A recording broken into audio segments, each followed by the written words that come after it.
फिरदौस बर्रुए जमी पर हमीयस्तो हमीयस्तो हमीयस्त। धरती पर कहीं स्वर्ग है तो वो कश्मीर में है, धरती पर कहीं स्वर्ग है तो वो यही है, यही है, यही है। लेकिन आज बहुत दुख के साथ ये कहना पड़ रहा है कि ये स्वर्ग हिंदुओं के लिए तो नर्क बना दिया ना, ये जन्नत हिंदुओं के लिए जहन्नुम बना दी।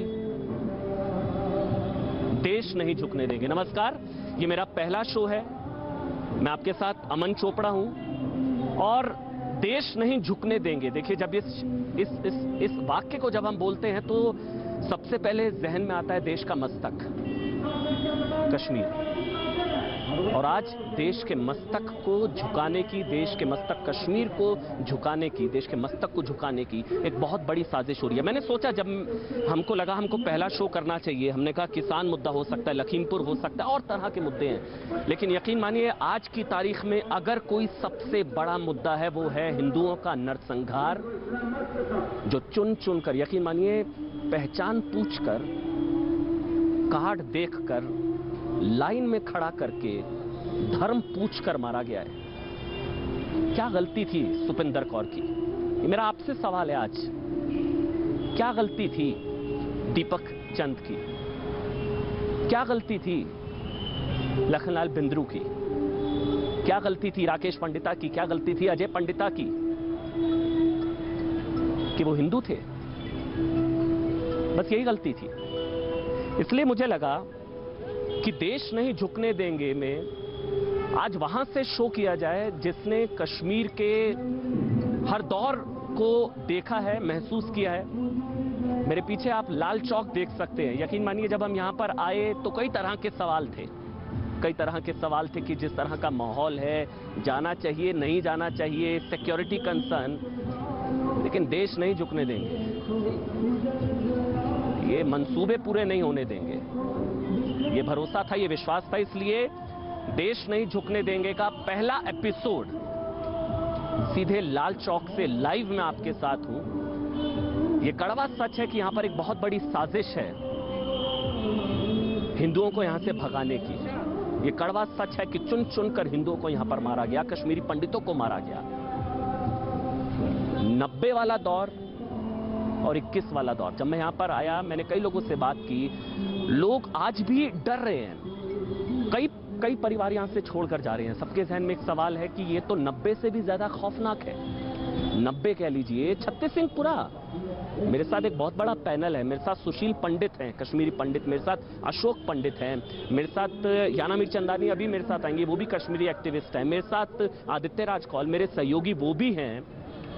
कश्मीर की एक बहुत बड़ी आवाज आज मेरे साथ है। मेरे साथ अनुपम खेर इस वक्त हैं, पूरा देश इनको सुनना चाहेगा, खासकर जिस तरह की टारगेटेड किलिंग्स हुई हैं, चुन चुन कर मारा गया है। अनुपम खेर, सवाल कुछ नहीं है, गुस्सा आप भी होंगे, रोष आपके अंदर भी होगा, चुन चुन कर टारगेटेड किलिंग्स क्यों?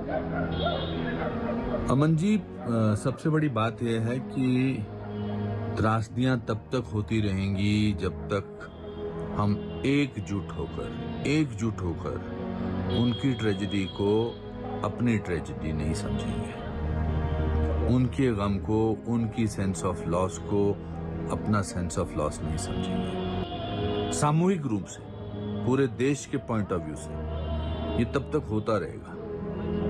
देखिए, सेना अपना काम कर रही है, सुरक्षा बल अपना काम कर रहे हैं, सिक्योरिटी फोर्सेस अपना काम कर रही हैं, लेकिन एज ए जनता, as the citizen of this country, हमारा ये फर्ज है। और तो हम कुछ नहीं दे सकते उन लोगों ने जिनके परिवार के लोग चले गए, कम से कम उनको मनोबल तो दे सकते हैं, ये बहुत इंपॉर्टेंट है। दूसरी बात, जो लोग बात बात पर पहुंच जाते हैं लोगों के पास पॉलिटिक्स खेलने के लिए, उनको यहां भी जाना चाहिए, वो नहीं जाते हैं। अनुपम जी, क्योंकि आपका बहुत जुड़ाव रहा है कश्मीर से, कश्मीरी पंडित, मतलब आपको भी क्या वो यादें ताज़ा हो रही हैं? 30 साल पहले 90 का दौर, वो यादें क्या ताज़ा हो रही हैं? मैंने देखा यहाँ पर कई परिवार, आप भी क्या उस चीज को रिलेट कर पा रहे हैं? या आपको लग रहा है नहीं वो ज्यादा भयानक हालात है, लेकिन फिर लोग कह रहे हैं शुरुआत तो ऐसे ही होती है, शुरुआत तो ऐसे ही होती है ना। सवाल किसी की गलती का नहीं है, ये सब तो निर्दोष है तो दुनिया जानती है।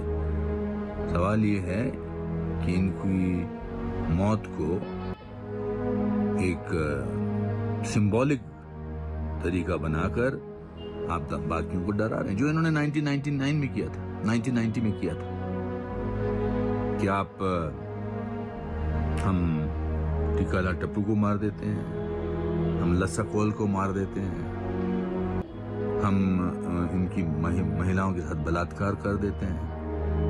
उससे डर पैदा हुआ और अफसोस की बात थी कि कोई कुछ कह नहीं रहा। वो लोग सिर्फ अखबार में सुर्खियां बने हुए थे।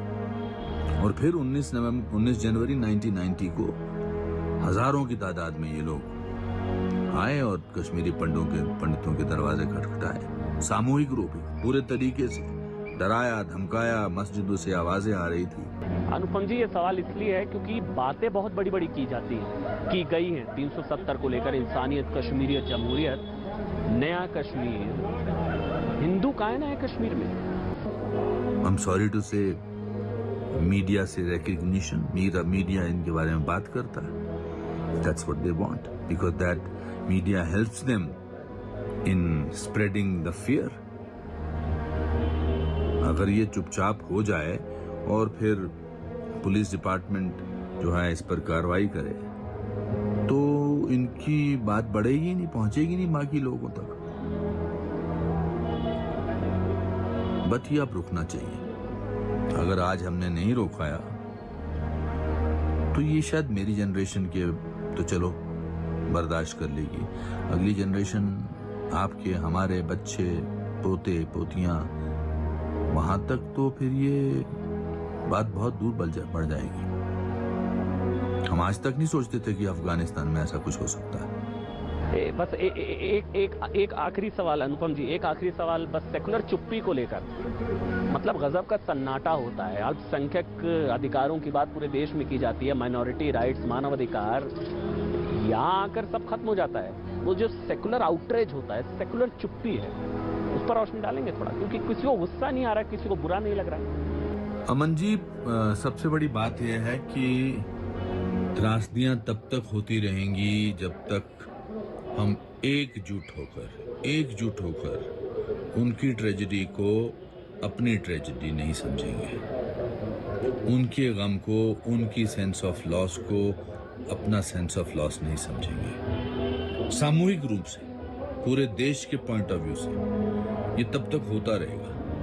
इसके साथ सख्ती से तो बरतना ही पड़ेगा, पर भुलाना नहीं है, इसको भूलने नहीं देना है, वो सबसे बड़ी बात है। आज शो होने से पहले मैं उन परिवारों से भी मिला, क्योंकि आकर ऐसे एंकरिंग कर देना, बता देना, बोल देना बहुत आसान होता है। उस दर्द को महसूस करना जरूरी होता है जिन पर वो बीती है। मैं सुपिंदर कौर के घर गया, मैं उन परिवार वालों से मिला, मैं निशब्द था क्योंकि मेरे पास कुछ था नहीं कहने को, लेकिन उनके भाव आप तक पहुंचाना मेरे लिए बहुत जरूरी था।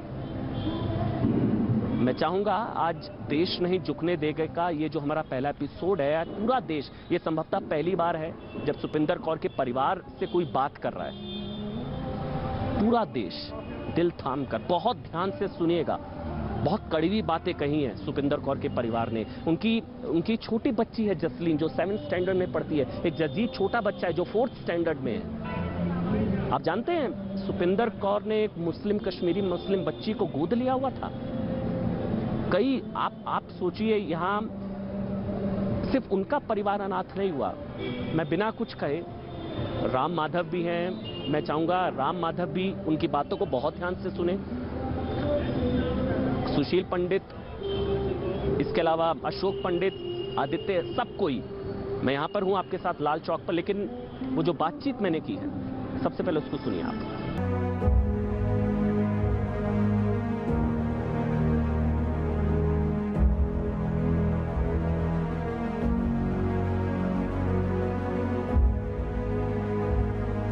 बोलती थी, मेरे गुरु नानक देव जी ने कहा है, काल खाट के छत्थों दे, नानक राह पछाड़े से। एक बार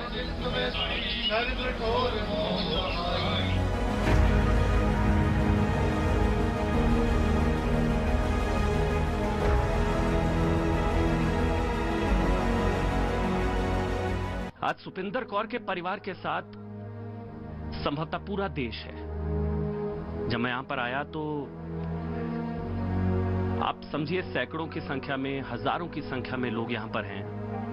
अरदास नीचे चल रही है। समय नहीं है बात करने का, बहुत ही मुश्किल समय होता है परिवार के लिए, आप सभी जानते हैं। और इस समय कोई सवाल भी नहीं होता। हम पत्रकारों के लिए उनका दर्द आप तक पहुंचाना भी जरूरी है, लेकिन उनकी भावनाओं की भी कद्र करना जरूरी है। बहुत मुश्किल है, लेकिन मैं कोशिश करूंगा, क्योंकि आज मेरे ख्याल से जितने भी लोग मेरे साथ इस वक्त हैं, जितने भी लोग हमारा ये शो देख रहे हैं, देश नहीं झुकने देंगे, मस्तक तो झुकाने की कोशिश हुई है। आज सुपिंदर कौर की हत्या की गई, लेकिन सुपिंदर कौर के जाने से सिर्फ उनके बच्चों के परिवार के सर से ही हाथ नहीं उठा। आज जब मैं बाहर से आ रहा था तो मुझे पता लगा वो कई मुस्लिम बच्चियों को उन्होंने गोद लिया हुआ था। एक मुस्लिम बच्ची को उसकी फीस, सारा खर्चा वो उठाती थी। उनके जाने से यहां पर ये भी लोग बता रहे हैं कि वो मुस्लिम बच्चे भी एक तरीके से अनाथ हुए, उनके सर से भी एक मां का साया उठा है। मेरे साथ कुलदीप जी हैं, कुलदीप सिंह हैं, उनके रिलेटिव हैं, और जसलीन जो कि 7th स्टैंडर्ड में है, और जसजीत हैं। इनसे मैं बात नहीं करूंगा और मैं चाहूंगा इनकी तस्वीर भी आप बिल्कुल क्लोज कर लें। बस इनके साथ बैठना और इनको महसूस करना हमारे लिए बहुत बड़ी चीज है। हम और आप बात कर सकते हैं, लेकिन इन्होंने जो खोया, इनका जो दर्द है, वो कोई नहीं महसूस कर सकता। कुलदीप जी, बस मैं आपसे बात करूंगा। सवाल कुछ नहीं है मेरे पास, बस ये मेरे को अभी तक नहीं समझ आया कि क्यों। देखिए, ये तो बड़ी दुर्घटना वाली ऐसी बात है कि जिसको जितनी भी इसकी निंदा की जाए वो कम है। अफसोस की बात है कि एक निहत्थी लड़की के ऊपर, जो कोई भी धर्म नहीं बोलता है कि लड़की के ऊपर जुल्म करो। मुझे समझ नहीं आती है उनमें से कौन सा ऐसा कारकुन निकल आया कि जिसने जाकर हमारी छोटी बच्ची को निशाना बनाया। इस बच्ची ने कुछ नहीं किया था, ये अपने टाइम पर जाती थी, अपने टीचरों से बड़ा मिलजुल के रहती थी। टीचर भी इसकी बहुत तारीफ करते थे क्योंकि बड़ी डेडिकेटेड टीचर थी। मगर अफसोस है क्योंकि इस बच्ची ने वहां पर अपने इलाके में भी कुछ एक ऐसे बच्चों को अडॉप्ट किया था जिनका जो बेचारे बेबस थे, जिनके पास खाने पीने का कोई जरिया नहीं था, जिनके जो बेचारे ऑर्फन हो चुके थे, उनको ये अपने जेब से, अपनी तनख्वाह से उनका खर्चा देती थी। मैंने सुना 20,000 रुपए महीना। जी जी जी, 15-20 देती थी, और साथ वहाँ पर हर महीना 15-20 हजार हर महीना अपनी तनख्वाह से रखा था। क्योंकि ये बोलती थी, मेरे गुरु नानक देव जी ने कहा है, काल खाट के छत्थों दे, नानक राह पछाड़े से। अगर अपने जेब से तुम कमाते हो तो अपनी किर्त कमाई में से अपना कुछ ना कुछ दान जरूर करो। तो ये उन मजलूमों को दान करती थी जिनका कोई सहारा नहीं था, और वहाँ पे जो चौकीदार भी थे उनका भी सहारा यही बनी हुई थी। तो फिर क्यों, मतलब आप कह रहे हैं वो कश्मीरी मुस्लिम बच्चियों की, कई बच्चों की वो मदद करती थी, कोई वजह समझ आई क्यों? इस वक्त गवर्नमेंट की तरफ से या किसकी तरफ से प्रेस में दिया गया है कि उसने 15 अगस्त को नेशनल फ्लैग फर्ल किया था वहां पर, 15 अगस्त के दिन पर। लेकिन अफसोस की बात यह है, ये भी झूठी खबर कैसे लोगों ने फैला दी सारे देश में, मुझे समझ नहीं आती है। अगर उन्होंने ये बहाना बना लिया कि इसने फ्लैग अनफर्ल किया वहां पर, या फ्लैग का झंडा लहराया गया 15 अगस्त को, ये उसका टारगेट बनाया गया, क्या यहाँ पर किसी और मुसलमान ने ऐसा नहीं किया? क्या ऐसे नहीं किया? हमारे यहाँ पर कई लोगों ने, कई टीचरों ने, हर डिपार्टमेंट में वो झंडे लहराए गए, हालांकि इसने लहराया नहीं, फिर भी ये टारगेट बनी। जिन्होंने लहराया उनको कुछ नहीं किया गया। फिर क्या पहले कोई धमकियां कुछ इस तरह का? नहीं, ऐसा कभी नहीं हुआ, कभी कुछ नहीं ऐसा हुआ था इसके साथ, ना हुआ था तो ना होता कभी आया। क्योंकि ये बड़ी पोलाइट थी, ये हर एक के साथ मिलजुल के रहती थी, हर एक मजहब को रिस्पेक्ट करती थी, और इसके ऊपर एक ही जो चीज लगी हुई है दिखाता है कि वो उस बेचारी न्याथी को बिना वार्निंग दिए, बिना कुछ किए जाकर मार दिया गया, और 3 गोलियां इसके ऊपर शॉट की गई जब अपनी चेयर पर बैठी हुई थी। और ये भी सुनने में आया बाद में पुलिस के थ्रू से कि वो इनको आइडेंटिफाई किया गया, उन 3 आदमियों ने जो हथियार लेकर इनके पास पहुंचे थे, आइडेंटिफाई किया गया। बताइए नॉन मुस्लिम कौन है और मुस्लिम साइड वाले कौन है? नॉन मुस्लिम को अलग किया गया, और ये 2, एक पंडित और ये सरदार थी, इन 2 को ही टारगेट अलग रखा गया और इन दोनों को निशाना बना के चले गए। कितनी अफसोस की बात है, कितनी शर्म की बात है कि एक लड़की के ऊपर ऐसा हथियार उठाना, लड़की के ऊपर ऐसा जुल्म करना। क्या अगर ऐसा था तो कम से कम उसके वाले बोलते, वो कहते कि तुम यहाँ से चले जाओ, कुछ कह देते तो हम बोलते हमने पहले कहा था भाग जाओ यहाँ से, ठीक है। लेकिन बेचारी ने कुछ किया भी नहीं। कितनी अफसोस की बात है, रोना आता है कि इस छोटी लड़की को उन्होंने चेयर पर बैठे बैठे उसको गोली मार दी। कितने अफसोस की बात है। ये इसकी निंदा जितनी भी की जाए वो कम है, लेकिन फिर भी हम अपने मुसलमान भाइयों से अपील करते हैं कि आप ऐसे वातावरण को खराब ना करें, वातावरण में वही प्यार और बना के रखें जो ऋषि मुनियों ने हमें पढ़ाकर कश्मीर में बना के रखा है। अब इन बच्चों, देखिए मासूम बच्चे 2 हैं, अब इनकी देखभाल कौन करेगा, ये सोचने वाली बात है। इनकी दादी माँ बुजुर्ग हैं, इनके दादाजी बुजुर्ग हैं, घर में कोई और है नहीं। अब इनकी माँ से इनका जाना एक बहुत ही बड़ा है, क्योंकि माँ के बिना सब संसार खाली हो जाता है। ये भी एक सवाल है, बस एक आखिरी सवाल, मुझे पता है समय नहीं है। हम लोगों ने कई रिपोर्ट्स देखी हैं कि कई परिवार पलायन कर रहे हैं। ये जो चीज हुई है, जाहिर सी बात है मन में डर होगा, सुरक्षा के लिहाज से भी, सुरक्षा की चुनौती के लिहाज से भी। उस चीज को लेकर कोई डर जहन में, मतलब यहाँ रहने को लेकर? जी देखिए, बात ये है कि पिछले 30 सालों से 40 साल में कह दूं, जो भी गवर्नमेंट यहाँ आई उन्होंने हमारे सिख कम्युनिटी के साथ हमेशा स्टेप मदर का ट्रीटमेंट किया। मैं दरअसल ये पूछ रहा हूँ, कुछ उस चीज को लेकर, रहने को लेकर कोई डर यहाँ पर सुरक्षा के लिहाज से अब जो परिवार के साथ हुआ है? जी, जैसे अब हालत हुई है, जैसे इस बच्ची को मारा गया, ब्रूटली किलिंग की गई, ये तो पहले अफसोस की बात है। इसके खौफ के कई ऐसे लोग भी हैं जो यहाँ से पलायन भी कर रहे हैं, उसके लिए भी कर रहे हैं। आप लोग तो ऐसा कोई विचार नहीं कर रहे? नहीं, अभी तो नहीं है। और हमारे भाईचारे को किसी किस्म की तोहमत ना लगाए, उसके ऊपर किस्म का खतरा पैदा ना करे। देखिए, इसीलिए कहा जाता है कि इंसानियत का कोई धर्म नहीं होता। इनकी बातें आपने सुनी कि अभी भी उनके खिलाफ एक शब्द नहीं बोल रहे हैं। सोचिए, इनके परिवार के एक सदस्य को 3 गोलियां मारी गई, हत्या की गई, लेकिन उसके बावजूद अभी भी भाईचारे की बात है। ये सांप्रदायिक सद्भाव है, ये कश्मीरियत है। इस चीज को समझिएगा।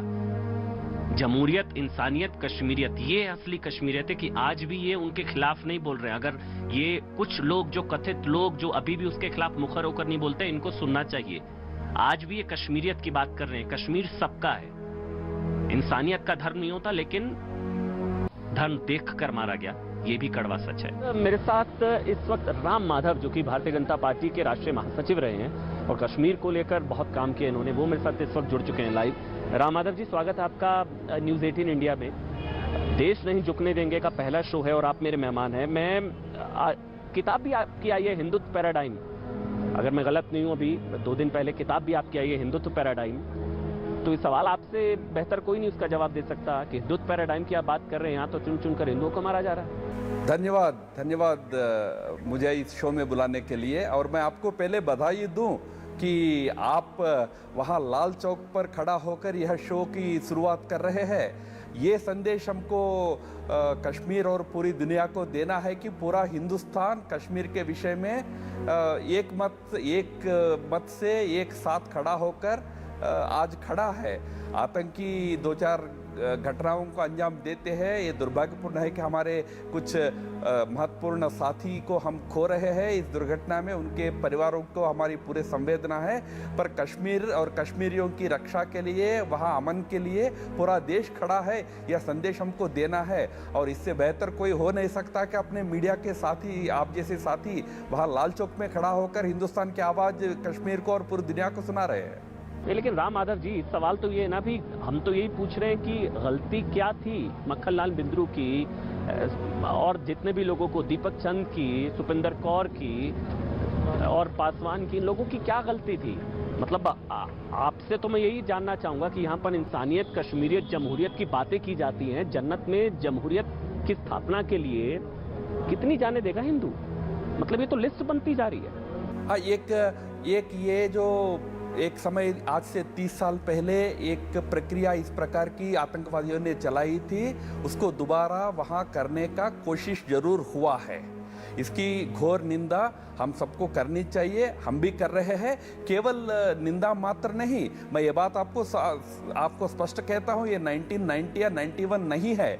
वहाँ के जो अपने माइनॉरिटी हिंदू समाज के, अन्य सिख समाज के बंधु हैं, उनको जरूर इससे क्लेश पहुंचा है, डर भी लगना स्वाभाविक है।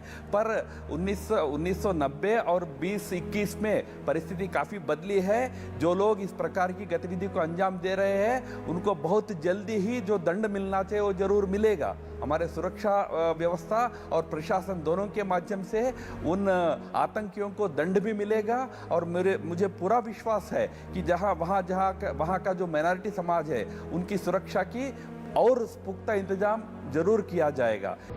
माधव, लेकिन एक और चीज जो आज मेरे ख्याल से एक चीज इसमें आई है कि मारा आतंकवादियों ने, लेकिन एक कड़वा सच ये भी है कि उस तरह से कश्मीरी सड़कों पर, कश्मीरी मुसलमान सड़कों पर नहीं उतरे आतंकियों के खिलाफ या इस हत्या के विरोध में। वो गुस्सा नजर नहीं आया, ये भी तो फैक्ट है ना। नहीं, बिल्कुल उनका कोई गलती बिल्कुल नहीं है। पर एक बात याद रखिए, हमारे पड़ोसी पाकिस्तान को इस समय जो कश्मीर के अंदर बदलता हुआ माहौल है, ये पच नहीं रहा है। पहले उनको लगता था कि 370 हटने के बाद कश्मीर के सारे आवाम आतंकवादी बनकर भारत के विरोध में झंडा उठाएंगे, पर ऐसा नहीं हुआ। उल्टा पूरा कश्मीर का अधिकांश समाज जो है इस परिवर्तन का स्वागत कर रहा है। 2019 के बाद वह आतंकी गतिविधि काफी हद तक कम हो गई है। ये नए टाइप का आतंक है, इसलिए प्रशासन इसको नई ढंग से हैंडल करना चाहिए।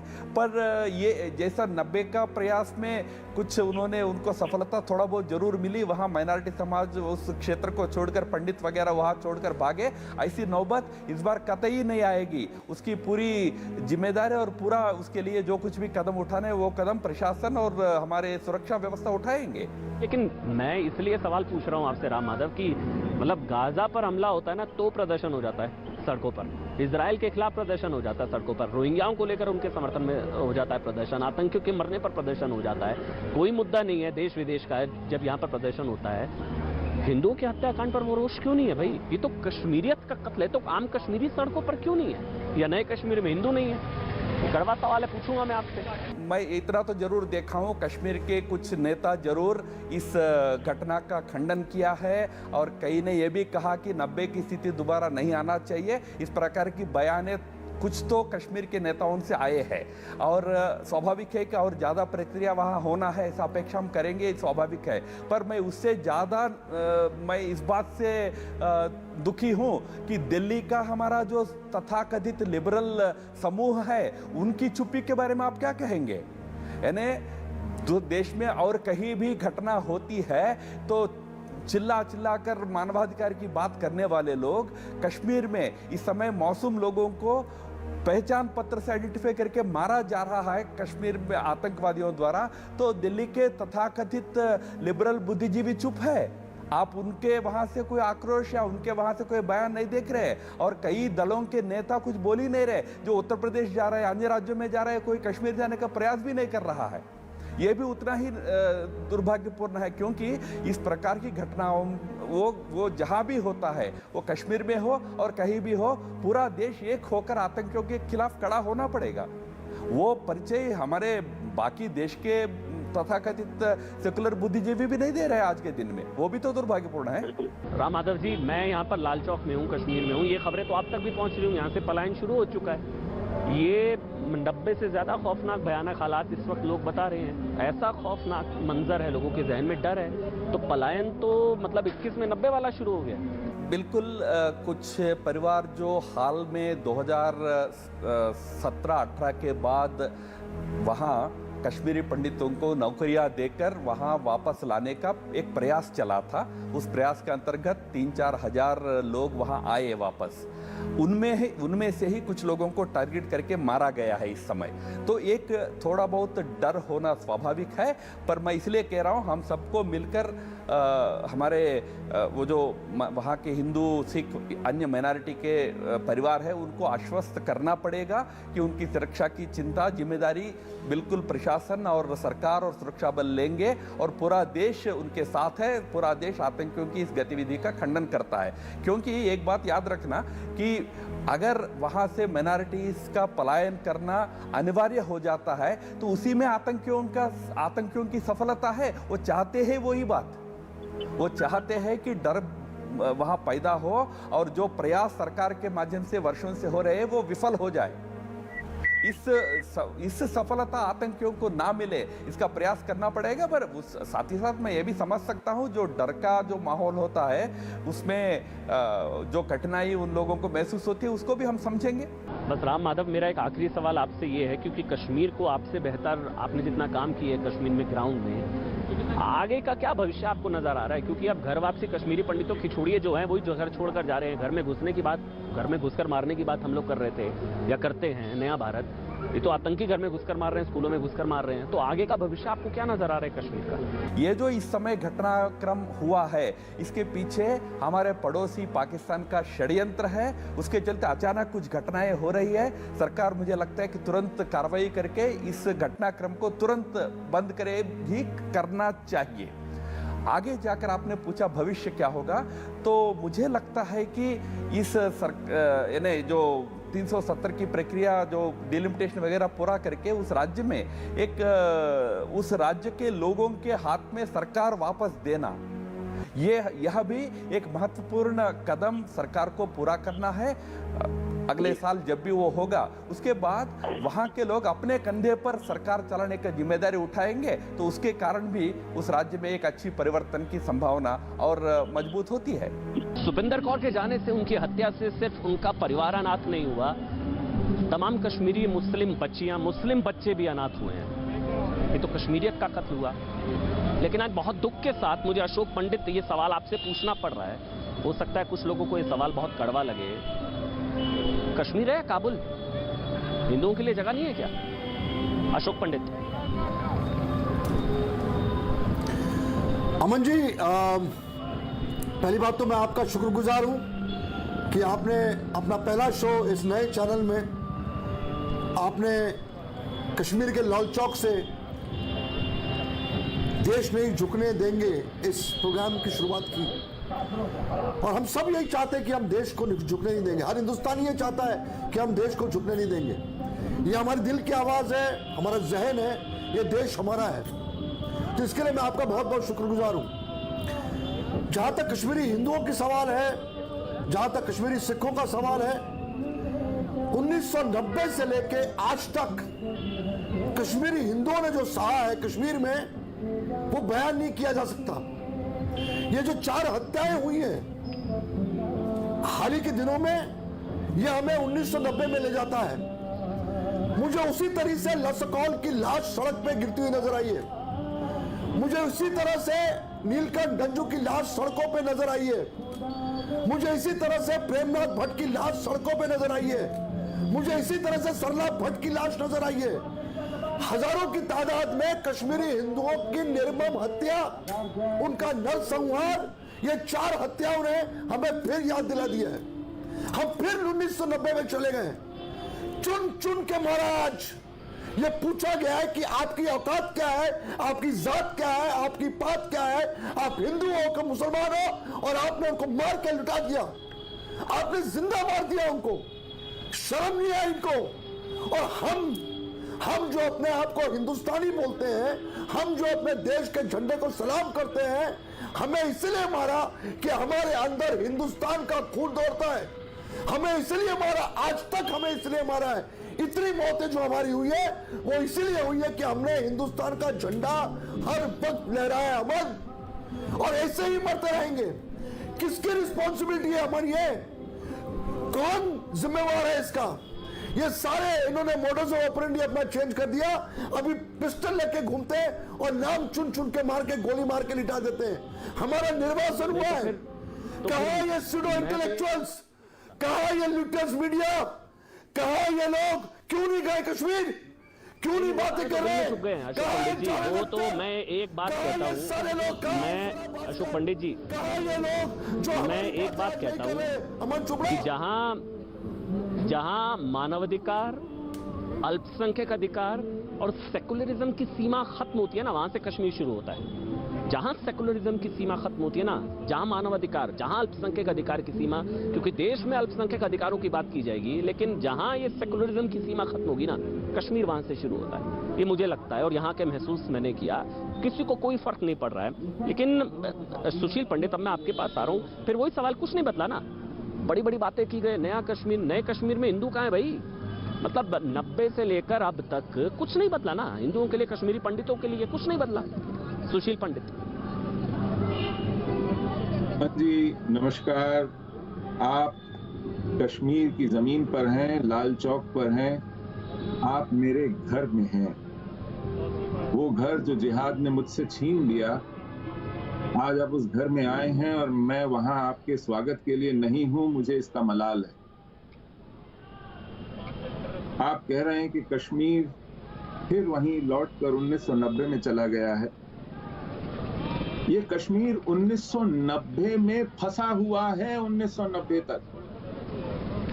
तब से अब तक 32 साल से ये वहीं फंसा हुआ है, ये उससे बाहर नहीं आ पाया। इसमें कभी नलका थोड़ा धीमे बहता है, कभी थोड़ा तेज बहता है, और नल किसके हाथ में है, उसमें से कितना खून कब बहेगा, ये हम तय नहीं करते हैं। हमने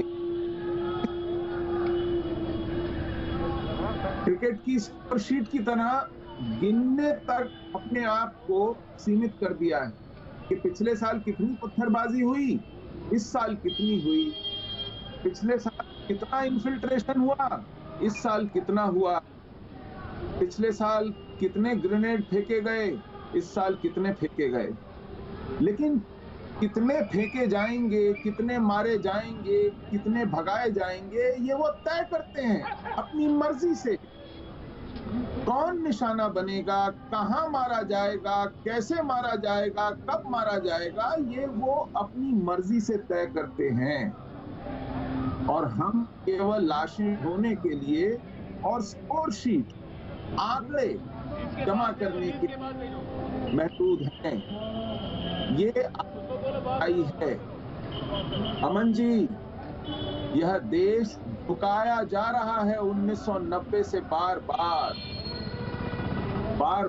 से झुकने पर मजबूर किया जा रहा है। जब हमारा प्रधानमंत्री यासीन मलिक को अपने घर बुलाकर नाश्ते पर बिठाता है और उसके साथ फोटो खिंचाता है, तो ये देश झुकता हुआ दिखता है। जब हमारा पूर्व प्रधानमंत्री हुर्रियत का ऑफिस दिल्ली में इनॉग्रेट करता है, तो हमारा देश झुकता हुआ दिखता है। मैं सुशील पंडित जी बस आपको 30 सेकंड के लिए रोक रहा हूं, क्योंकि यहाँ पर जब मैं हूँ लाइव इस समय, यहीं पर एक सवाल भी पूछा जा रहा है। देखिए, आखिर कब तक, ये संभवतः वही सवाल है जो आप और मैं पूछने की कोशिश कर रहे हैं। आखिर कब तक, ये सीधी तस्वीरें हैं, आखिर कब तक, देखिए ये सवाल यहाँ पर भी पूछा जा रहा है, क्योंकि यार मेरे ख्याल से हर एक का सवाल है।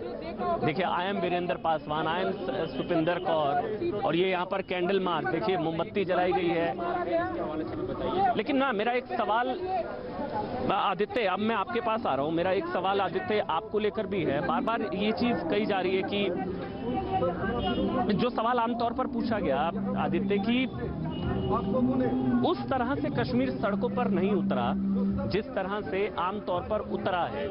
मतलब कहते हुए दुख हो रहा है कि मारा तो आतंकियों ने, लेकिन उस सोच का भी विरोध करने की जरूरत है मेरे ख्याल से।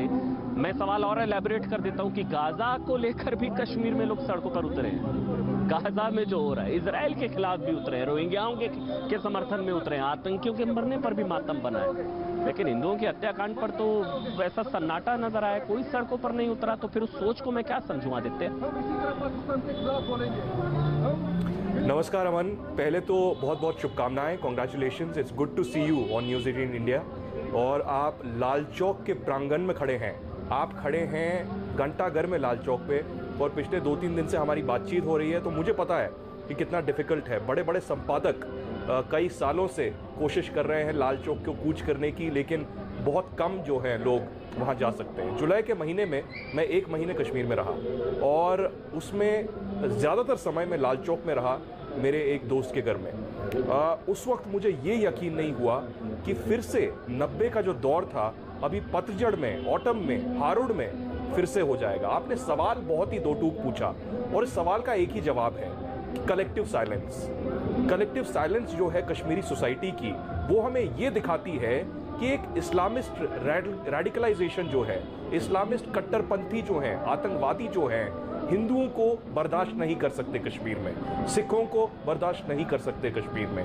वो चाहते हैं अपना एक इस्लामी राज्य बनाना, और तभी कश्मीरी पंडित जैसे मक्खनलाल बिंद्रू, कश्मीरी डोगरा या बाकी लोग जैसे दीपक चंद, सिख जैसे सुपिंदर कौर, ऐसे निहत्थे लोगों को मारा जा रहा है जो कश्मीरी मुसलमानों की सेवा कर रहे थे, उनको जो है दवाइयाँ दे रहे थे, उनको पढ़ा रहे थे, उनकी एजुकेशन के लिए केयर कर रहे थे। और आप कश्मीरी पंडितों को और सिखों को तो भूल जाइए अमन जी, आप ये देखिए कि कुछ ही साल पहले मोहम्मद अयूब पंडित के साथ क्या हुआ। कुछ ही किलोमीटर दूर जहां पर अमन आप खड़े हैं लाल चौक में जामिया मस्जिद है, और उसके बाहर मोहम्मद अयूब पंडित को लिंच कर दिया जाता है। क्या हमने एक भी प्रदर्शन देखा? क्या हमने नेशनल कॉन्फ्रेंस या पीडीपी के नेताओं को देखा लाल चौक पे आते हुए, प्रदर्शन करते हुए?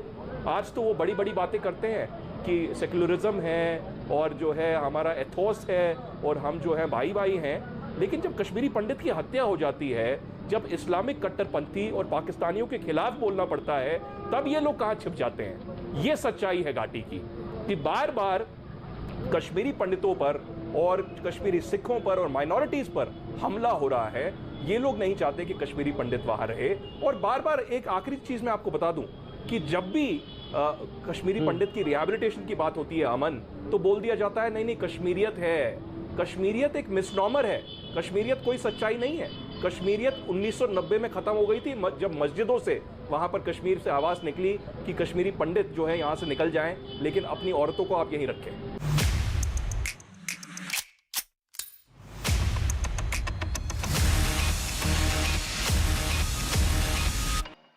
मेरे जहन में एक और सवाल आता है, बातें की जाती है इंसानियत, जमहूरियत, कश्मीरियत की। जन्नत में जमहूरियत के लिए कितनी जाने देगा हिंदू? मतलब मेरे को तो ये एक तरफा सेकुलरिज्म है क्या? एक तरफा गंगा जमनी तहजीब है क्या? एक तरफा अल्पसंख्यक अधिकार है क्या? मैं ये सवाल अशोक पंडित आपसे पूछ रहा हूं कि जन्नत में जमहूरियत के लिए कितनी जाने, मतलब जमहूरियत के नारों में हिंदू नहीं है क्या?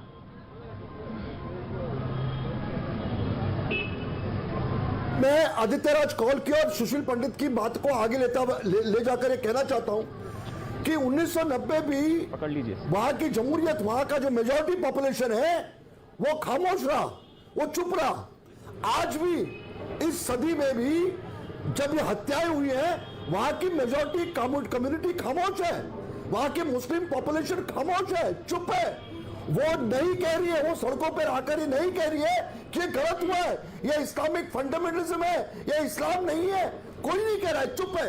अगर कश्मीर की समस्या को हल करने के लिए आप फारूक अब्दुल्ला, महबूबा मुफ्ती और वहां के हुर्रियत के बाकी लोगों को बुलाकर उनके साथ मीटिंग करेंगे तो अमन इसी तरह से हत्याएं होंगी।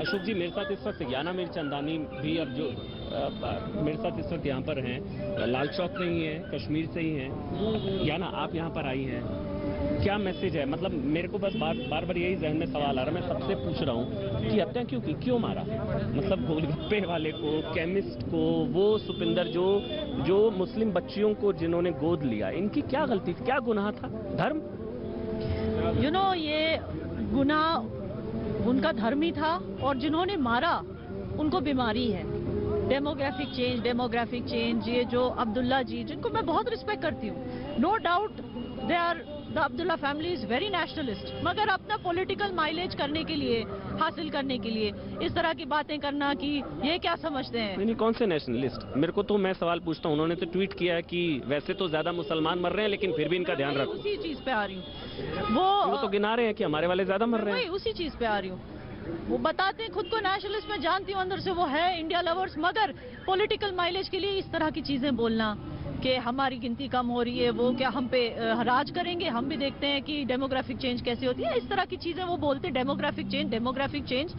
आई मीन खुद तो कहीं भी जाके सेटल हो जाते हैं बाकी इंडिया में, जब बाकी इंडिया से यहाँ कोई रहने के लिए आता है। इनफैक्ट बाकी इंडियंस छोड़िए, जब कश्मीरी पंडित अपनी लैंड में आना चाहते हैं उसको भी ये लोग डेमोग्राफिक चेंज समझते हैं।